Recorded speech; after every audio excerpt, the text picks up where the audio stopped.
लगा करके सत्य बात कह रहे हैं, सत्य उपदेश दे रहे हैं। इसलिए रामपाल जी का ज्ञान हमें बहुत अच्छा लग रहा है।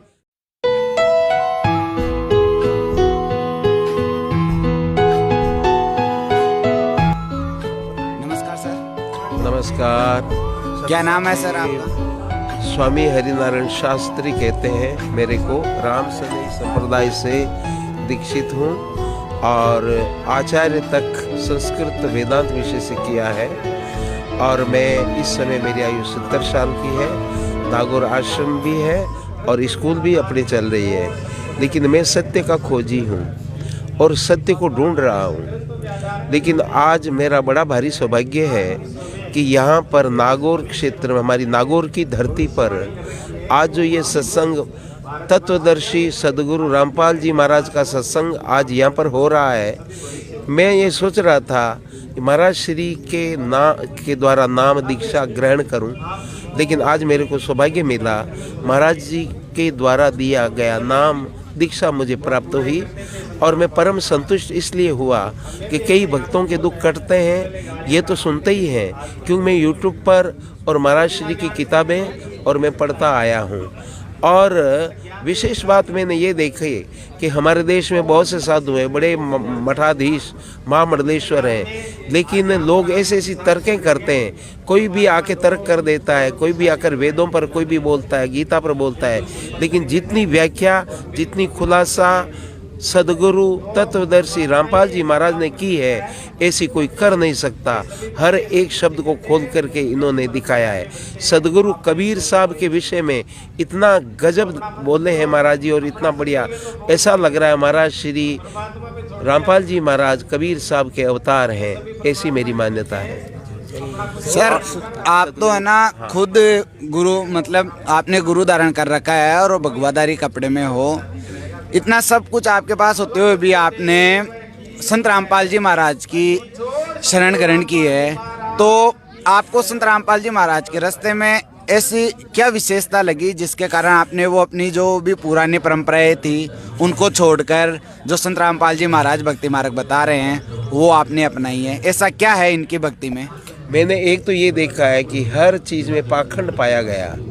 हर संप्रदाय में कुछ न कुछ कमियां और पाखंड है। धर्म इतना और पीछे पाखंड इतना ज़्यादा पाखंड, और धर्म के नाम पर पता नहीं क्या क्या हो रहा है। इसलिए मैंने यहाँ कुछ सत्य देखा और यहाँ पर आने वाला व्यक्ति भटक नहीं रहा है, बल्कि सत्य को पकड़ने की कोशिश कर रहा है। और रामपाल जी महाराज ने जो शब्द दिए हैं, जो नाम दिए, उनका क्लेश कट रहा है, और दूसरों ने जो नाम दिया है उनकी खुद की साधना नहीं है। असलियत में ये है, जिन गुरुओं से हमने दीक्षा ली है उनकी खुद की पूरी साधना नहीं है। आप जो अभी तक भक्ति कर रहे थे, आप बोल रहे हो कि मैं खुद एक संस्कृत में शास्त्री रहा हूँ, तो इसका मतलब अभी तक आपने जो भी भक्ति की है वो हमारे शास्त्रों के अकॉर्डिंग, शास्त्रों के अनुसार नहीं है। ऐसा है कि जैसे राम राम राम राम करने के लिए कहा है, बहुत से संतों ने कहा, तो राम शब्द को हम मानते रमनते योगिनानंते सत्यानंदे चिदात्मनि इति राम पदे नासो परम ब्रह्म विधीयते। राम जो सब में रमण करता है, अजर अमर अविनाशी तत्व है, उसको हम राम कहते हैं। लेकिन राम जी को केवल लोग धनुषधारी मान करके मंदिर में बिठा करके पूजते हैं, और उन मंदिरों के आगे कुछ लोगों को जाने तक नहीं देते।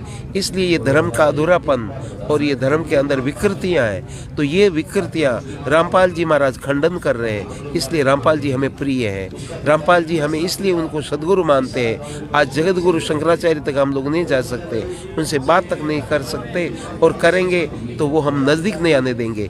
लेकिन रामपाल जी सबको गले लगाते हैं और सबको गले लगा करके सत्य बात कह रहे हैं, सत्य उपदेश दे रहे हैं। इसलिए रामपाल जी का ज्ञान हमें बहुत अच्छा लग रहा है। उन्होंने इतनी अच्छी बातें कही है, कुरान शरीफ को ऐसा खोला है कि मुसलमान लज्जित हो रहे हैं। मुसलमानों के अधूरेपन का इसका भान हो रहा है कि वो लोग किस पाखंड में और किस अधूरे ज्ञान में फंस करके हत्याओं में फंसे हुए हैं। आज जो एक बीमारी चल रही है, कोरोना, ये बीमारी चल रही है, इसके पीछे है क्या? हत्या, जीवों को काटते, मारते, खाते, कच्चा खाते।